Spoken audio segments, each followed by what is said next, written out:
Hi, hello, good morning. Good morning, students. Welcome to today's lesson.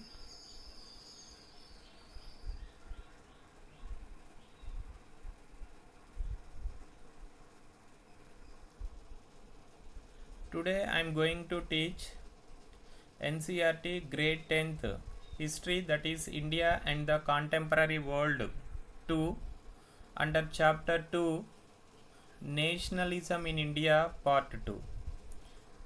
My dear students, I have explained in the previous class, part 1 of nationalism in India. In part 1, I have explained the Indian history from 1498 to till extremist period, whatever the events happened in India from the discovery of sea route to India by Vasco da Gama to the extremist period in the Indian National Congress. So let me explain in few minutes whatever we learned in part 1. That is, the first we have learned about the 1498 Vasco da Gama discovered sea route to India. We know very well that Vasco da Gama, who was a Portuguese explorer who came to India in 1498. Then after the discovery of sea route to India by the Vasco da Gama, then Portuguese traders came to India for trade purpose, followed by the Dutch traders, then followed by the British traders, then Danish traders, and at last the French traders came to India for trade purpose.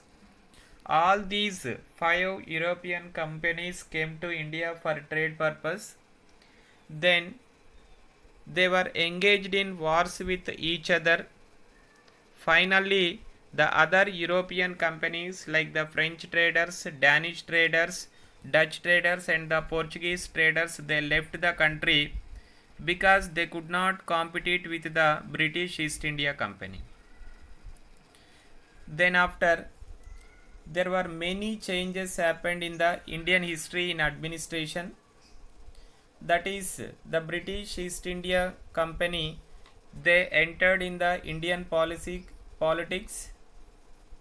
Then they fought with the Indian rulers and occupied the Indian territories. Thus, they extended their administration in the entire country.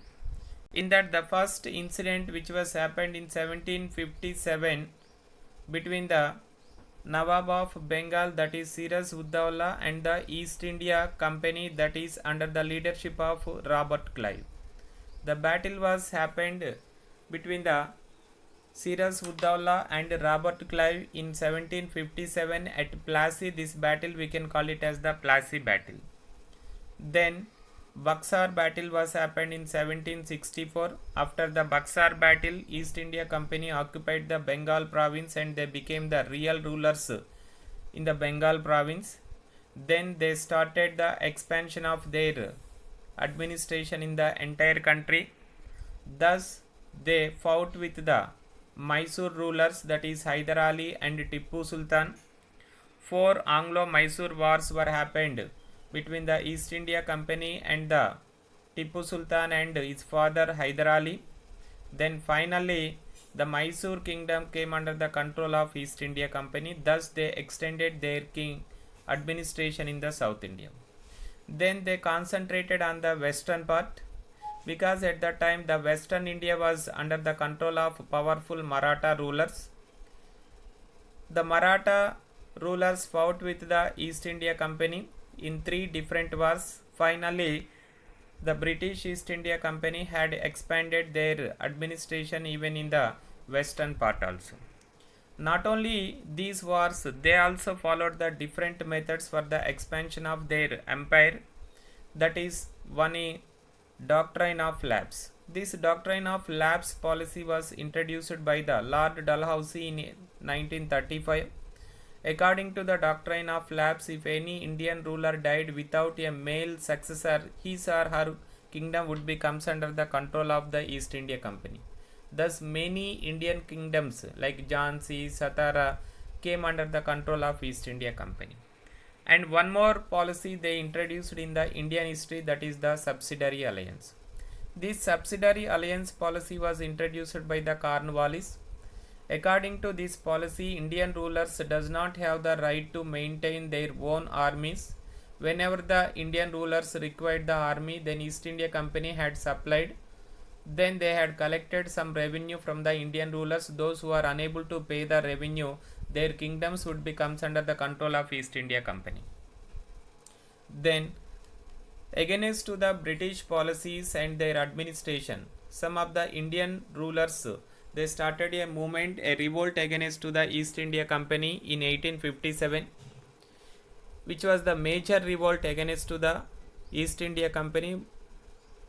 This revolt we can call it as the 1857 revolt, which was also known as the first war of Indian independence, under the leadership of Jhansi Lakshmi, Tantia Tope, Nana Sahib and many other leaders.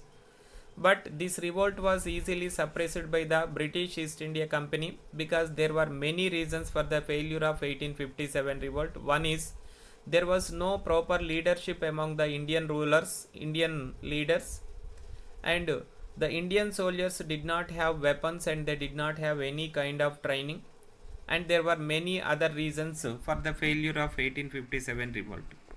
Then after the failure of 1857 revolt, some of the educated Indians had decided to establish a common organization for the entire country for getting independence. Thus in 1885, A.O. Hume had established Indian National Congress and W.C. Banerjee became the first president of Indian National Congress. The main function of Indian National Congress was to get the independence for the country. Then from 1885 to 1947, this Indian National Congress worked successfully. Then finally India got independence in 1947 under the organization of Indian National Congress. From 1885 to 1947, this INC was led by the three different groups. One is the moderates, second one is the extremists, and third one is the Gandhian period.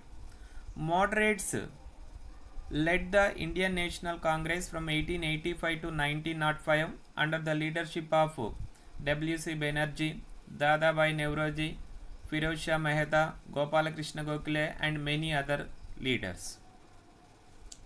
Also, India could not get independence till 1905. Then Indian National Congress was led by the three more powerful leaders, that is Lal Bal Pal, Lala Lajpat Rai, Bipin Chandra Pal and Bal Gangadhar Tilak. So they led the Indian National Congress from 1905 to 1919. Also India did not get independence. From 1919 to till 1947, Indian National Congress was led by Mahatma Gandhi. Under his leadership, finally India got its independence. So these were the topics which we have learned in part 1. Now in part 2, I am going to explain the next concept about the First World War, Khilafat and non-cooperation movement, Satyagraha and many other concepts. In today's lesson, I am going to explain the topics of 1. The First World War, Khilafat and non-cooperation movement. And the second topic is the idea of Satyagraha. The third topic is the Rowlatt Act of 1919. And the last topic I am going to teach in today's lesson is why non-cooperation movement. Once again, in today's lesson, that is in part 2 of nationalism in India, I am going to teach the 4 different topics. One is the First World War, Khilafat and non-cooperation movement, the idea of Satyagraha, the Rowlatt Act of 1919, why non-cooperation movement. So let me explain the first topic, that is about the First World War, Khilafat and non-cooperation movement. In grade 9th, you have learned about the World War One and World War Two.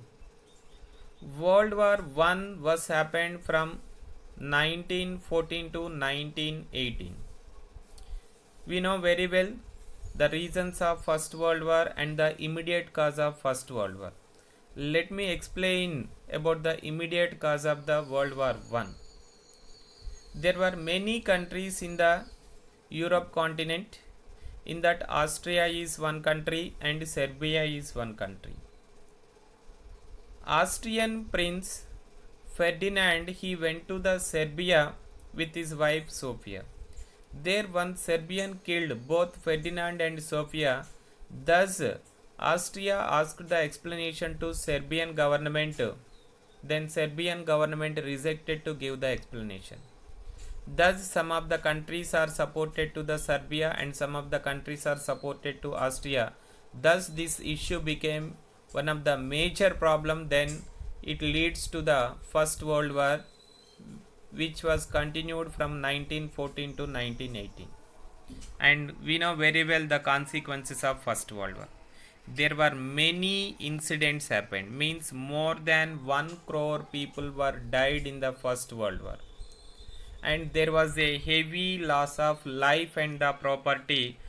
The countries which were involved in the First World War from 1914 to 1918. Then there was a impact of World War One on the Indian history. The war created a new economic and political situation. Why there was a effect of World War One on Indian history means, at that time India was under the control of British government. British government also involved in the First World War.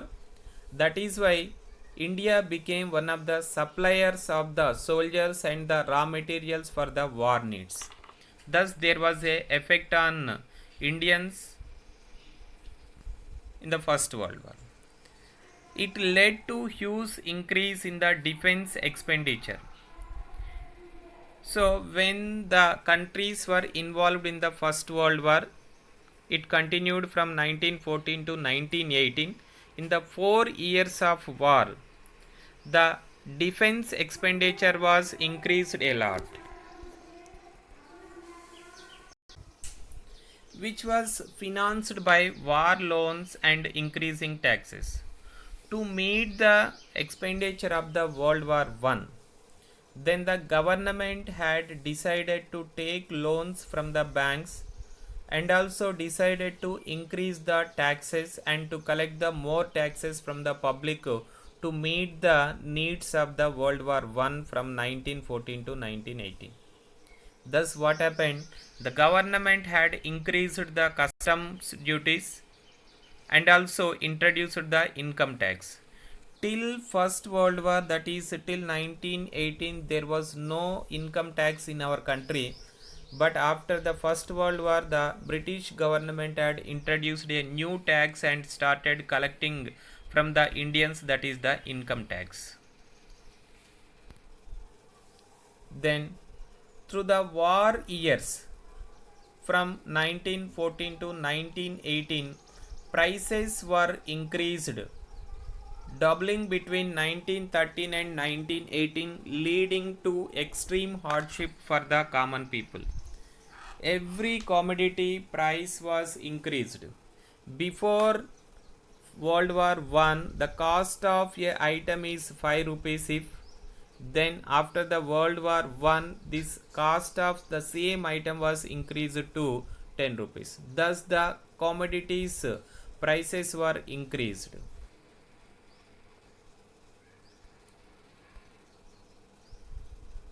Villages were called upon to supply soldiers, and the forced recruitment in rural areas caused widespread anger.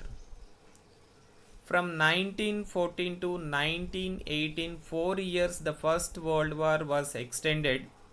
During the 4 years of time, the British government forced the Indians, that is those who are living in the villages, to join in the army. The forcefully they conducted the recruitment and They took the services of the villagers in the First World War, which was continued from 1914 to 1918.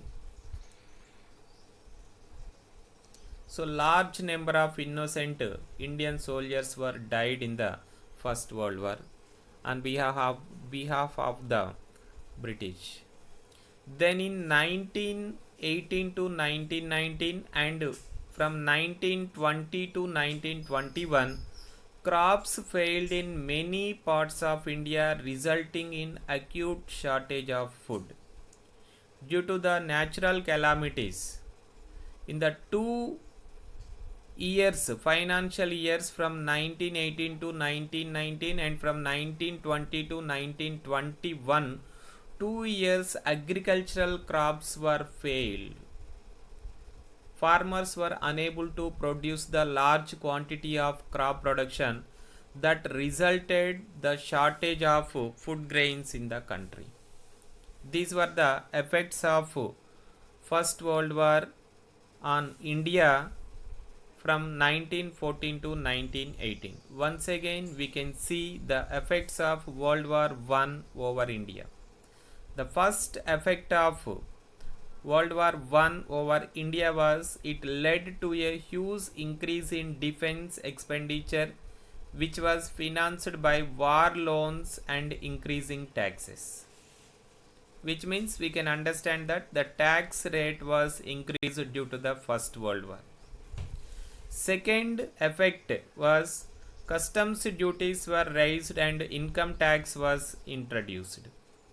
Then the third effect of World War I on Indians was through the war years prices increased, doubling between 1913 and 1918, leading to extreme hardship for the common people. People were unable to pay the taxes, they were unable to survive due to the policies and the systems introduced by the British government in India. Now we will learn what happened in 1915, then from 1915 to till 1947. Mahatma Gandhi returned to India in January 1915. He had come from South Africa, where he had successfully fought the racist regime with a novel method of mass agitation, which he called Satyagraha. We know very well in the previous classes you have learned about the policy of apartheid, that is also called as the racial discrimination. South Africa is a country located in Europe continent. The country was followed by the policy of racial discrimination, which was also known as the apartheid policy. According to the apartheid policy, the people were divided into two major groups, that is the black and the white, based on the color of the skin. Everywhere there was a discrimination policy followed by the government. This policy was known as the apartheid policy. So against to the apartheid policy, there were many leaders from the South Africa. Even Mahatma Gandhi also fought against to this apartheid policy. Then after he came to India in 1915 January. The idea of Satyagraha emphasized, which means it gives more importance, the power of truth and the need to search truth.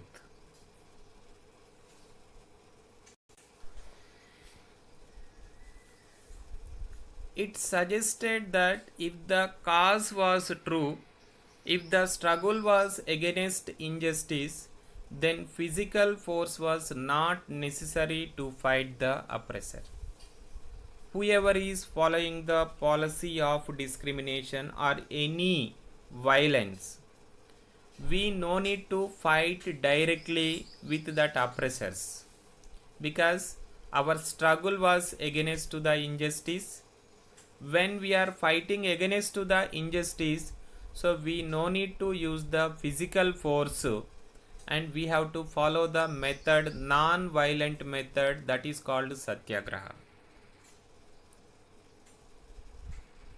then without seeking vengeance or being aggressive, a satyagrahi could win the battle through non-violence.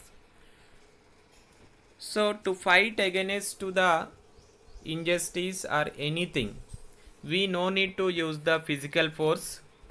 We can follow the policy of satyagraha, then we can win in the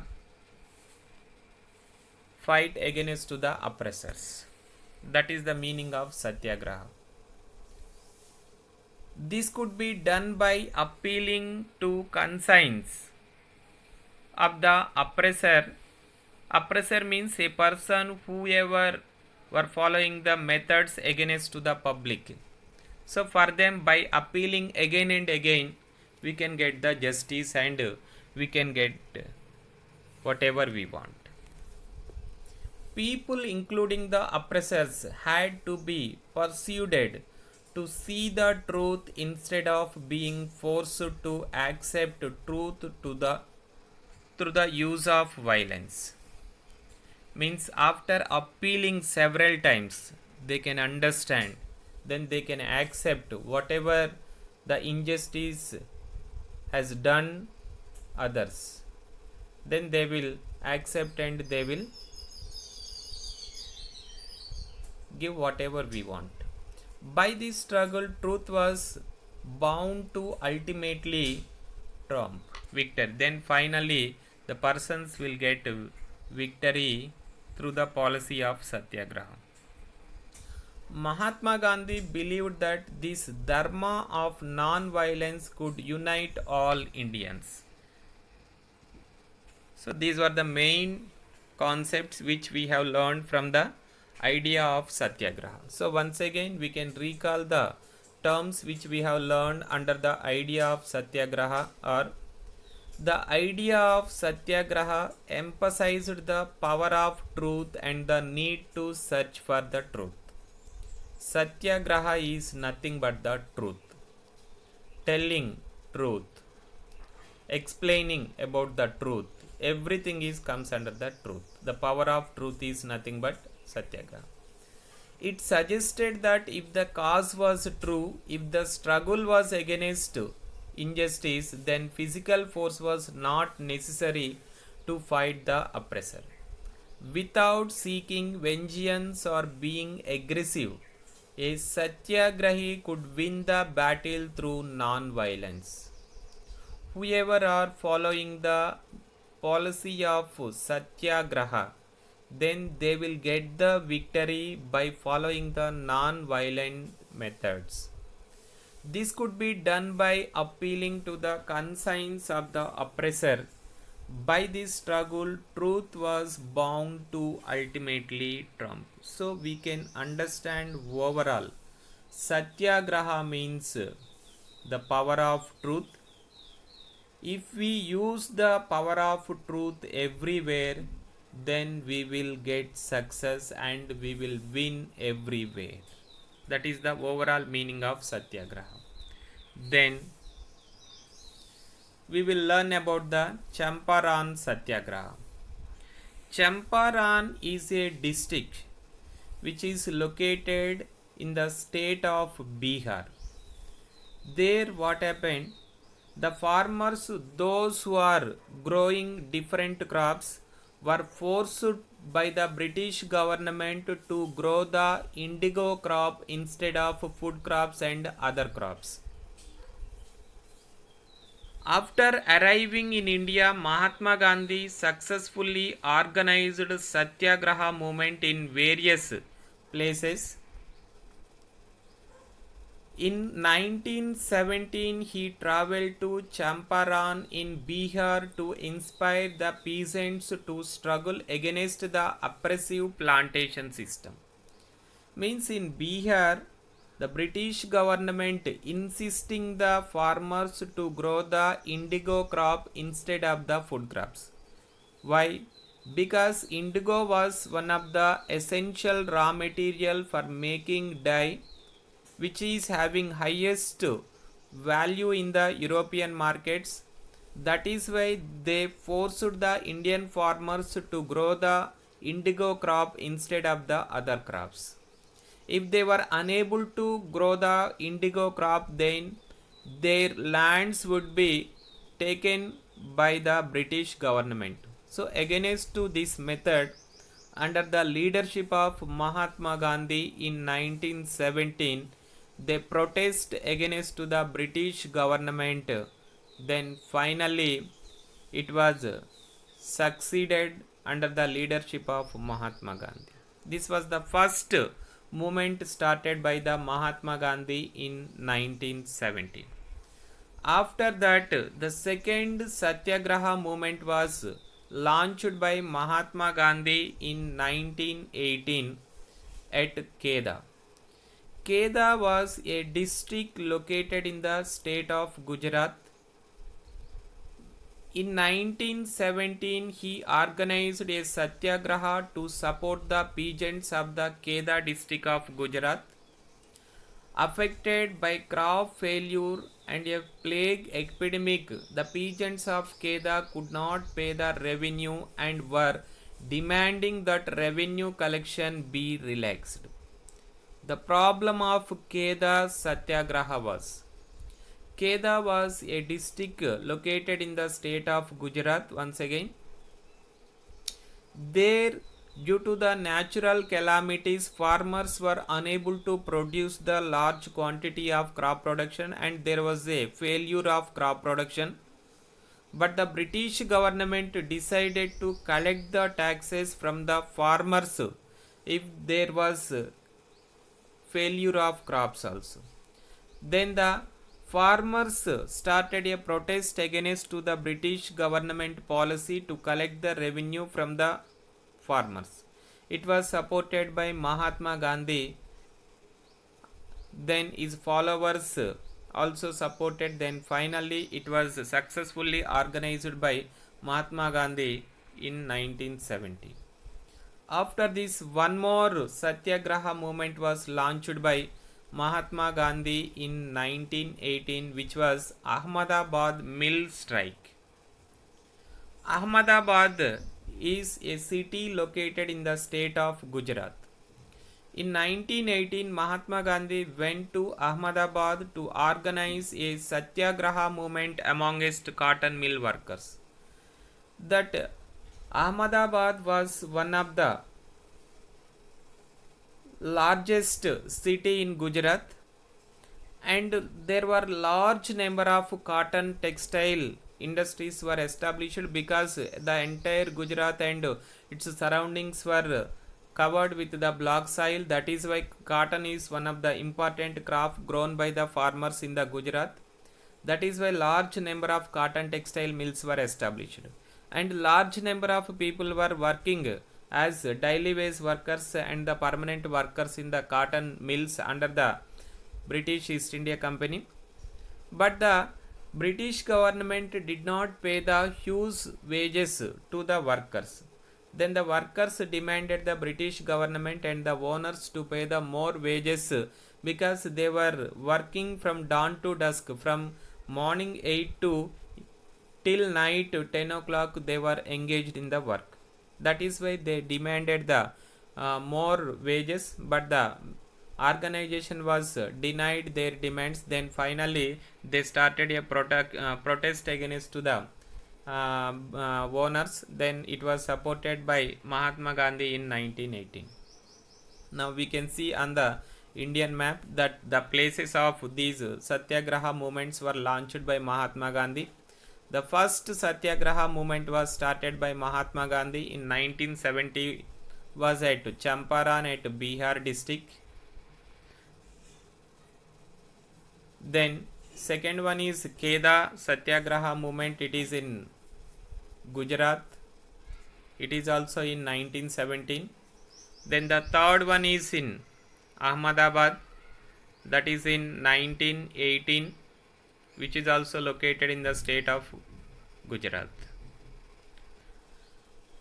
Now we can see after these Satyagraha movements, the British government had a fear If these protests will continue in the entire country, then their administration will become a problem. They were unable to continue their administration in the India.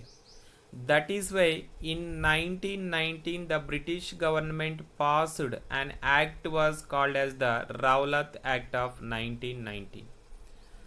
Emboldened with this success, Gandhiji in 1919 decided to launch a nationwide satyagraha against the proposed Rowlatt Act. Means in 1919 the British government has decided to introduce an act of Rowlatt in 1919. According to the Rowlatt Act, the British government had the enormous powers to arrest any Indian without any trial.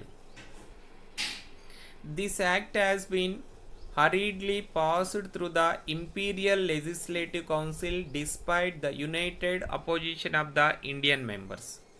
Because whoever the Indian leaders protesting against to the British government, all the Indian leaders were arrested by the British government without any reason and without any trial.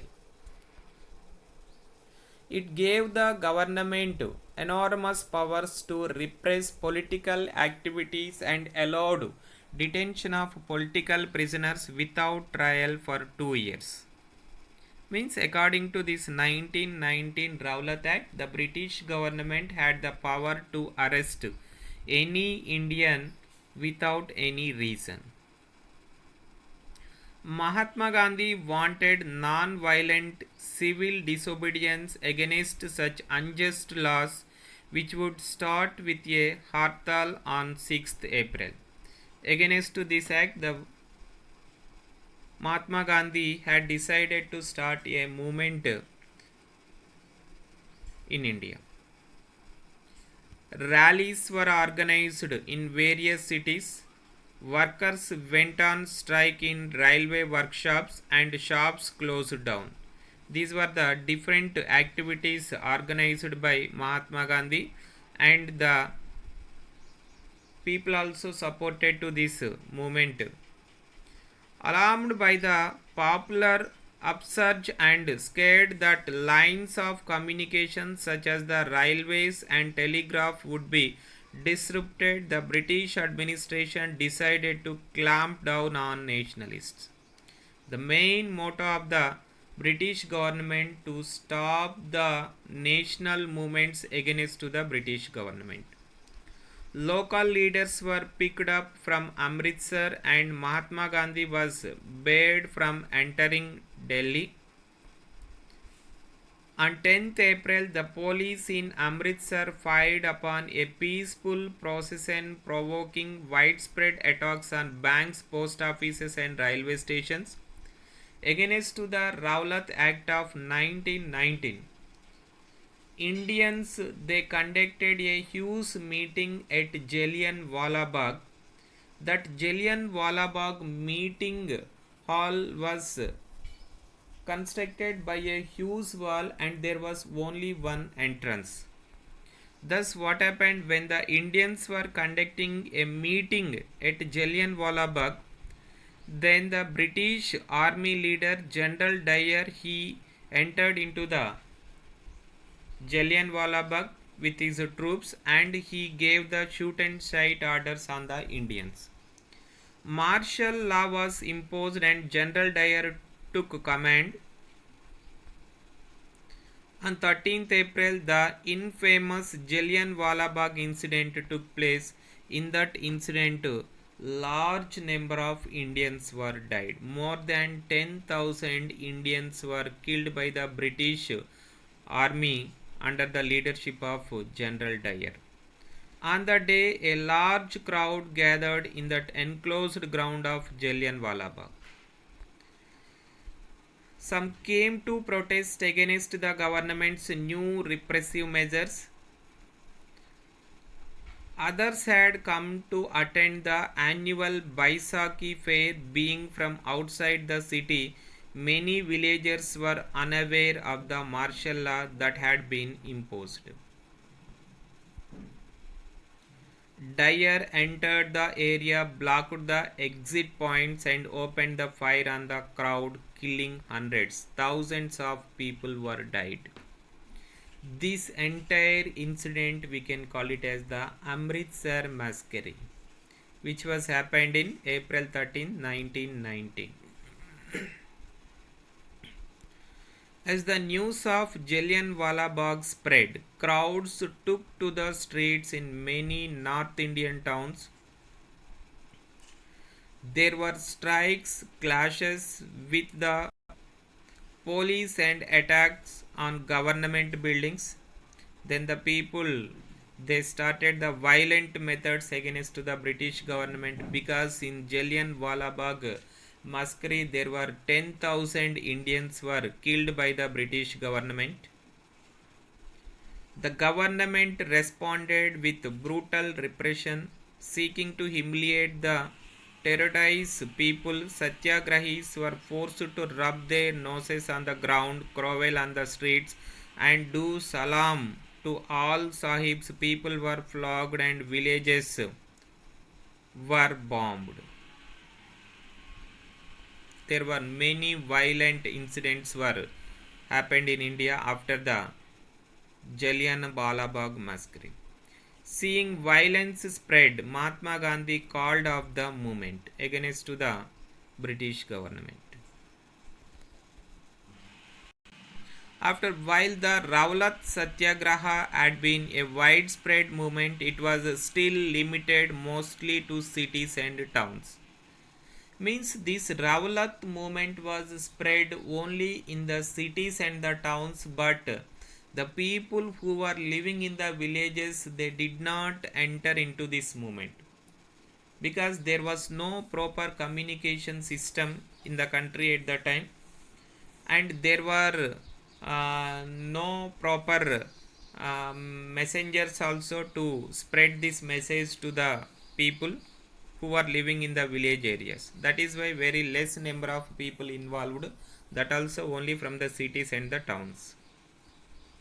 Mahatma Gandhi now felt the need to launch a more broad based movement in India against the British government. But he was certain that no such movement could be organized without bringing the Hindu and Muslims closer together.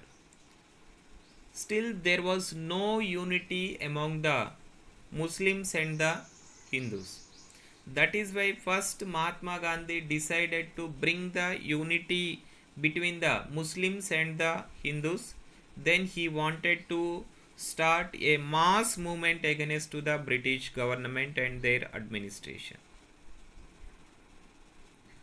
One way of doing this, he felt, was to take up the Khilafat issue. The First World War had ended with the defeat of Ottoman Turkey, and there were rumors that a harsh peace treaty was going to be imposed on the Ottoman Emperor, the spiritual head of the Islamic world. So let me explain what was Khilafat movement. After the First World War, from 1914 to 1918, the winners group, British government, British is one of the winners country. Then Turkey was one of the country which was against to the British and winners group. So after the First World War, the British and winners group had removed the powers of Turkey Sultan. Turkey Sultan, he was popularly called as Khalifa. He was the leader for the Muslims in the entire world. When the winners group removed the powers of Khalifa in Turkey, then all the Muslims in the world, they started a protest against to this removing the powers of Khalifa. In that, even in India also, the Muslims started a movement against to the removing the powers of Khalifa in the Turkey, to support the Khalifa. To defend the Khalifa's temporal powers, a Khilafat committee was formed in Bombay in March 1919. A young generation of Muslim leaders like the brothers Muhammad Ali and Shaukat Ali began discussing with Mahatma Gandhi about the possibility of a united mass action on the issue. So, in this Khilafat movement, Mahatma Gandhi and the Muslim leaders like Muhammad Ali and Shaukat Ali, under their leaderships, finally the Indian National Congress decided to fight against the British government under the Khilafat movement. Gandhiji saw this as an opportunity to bring Muslims under the umbrella of a unified national movement. He decided that if unity was there, then it is easy to send the Britishers from the country. At the Calcutta session of the Congress in September 1920, he convinced other leaders of the need to start non-cooperation movement in support of Khilafat as well as Swaraj movements. At last one is why non-cooperation movement. In his famous book Hind Swaraj in 1909, Mahatma Gandhi declared that British rule was established in India with the cooperation of Indians and had survived only because of this cooperation. If Indians could not cooperate with the British government, then they could not survive in the country. If Indians refused to cooperate, British rule in India would collapse within a year and Swaraj would become. Non-cooperation movement started in 1920 and it continued till 1922 against the British government, and it was launched by Mahatma Gandhi. Gandhiji proposed that the movement should unfold in stages. It should begin with the surrender of titles that the government awarded and a boycott of civil services, army, police, courts and legislative councils, schools and foreign goods. So under the non-cooperation movement, Mahatma Gandhi declared that whatever the goods are made by the British government were boycotted. Whoever were working in the government sector would resign to their jobs and joining in the non-cooperation movement, and schools were boycotted, colleges were boycotted, and politically also the representatives also resigned to their positions and they also joined in the non-cooperation movement. Then in the case of government used repression, a full civil disobedience campaign would be launched. For the support of non-cooperation movement, one more movement introduced, that is the civil disobedience movement. So not to obey the rules and regulations of the British government is called civil disobedience movement. Through the summer of 1920, Mahatma Gandhi and Shaukat Ali toured extensively, mobilizing popular support for the non-cooperation movement and the civil disobedience movement, and at last Khilafat movement also. Many within the Congress were however concerned about the proposals. They were reluctant to boycott the council elections scheduled November in 1920. That means in Congress, Indian National Congress, some of the leaders they opposed to launch the non-cooperation movement, Khilafat movement and the civil disobedience movement. In the months between September and December, there was an intense issues within the Congress. For a while, there seemed no meeting point between the supporters and the opponents of the movement. Some were opposed this. Finally, at the Congress session at Nagpur held in December 1920, a compromise was worked out and the non-cooperation program was adopted, and all other leaders supported to launch the non-cooperation movement, Khilafat movement and civil disobedience movement. And the main methods they followed in the non-cooperation movement were foreign goods boycotted, liquor shops picketed, and foreign cloth burnt. Merchants and traders refused to trade in the foreign goods. Once again, we can see the main points under the non-cooperation movement. It was began in January 1920 and ended in February 22 with the Chauri Chaura incident. When this non-cooperation movement was continued till 1922, in 1922 what happened? Chauri Chaura is a place located in the Uttar Pradesh where the Indians they attacked on the police station at Chauri Chaura and they killed 22 police people.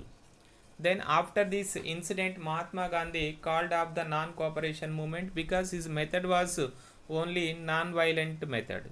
But when the non-cooperation movement was turned into the violent methods, then he called off the non-cooperation movement. It aimed to resist British occupations of India through non-violent methods. This is the information from part 2 of nationalism in India. Thank you, students.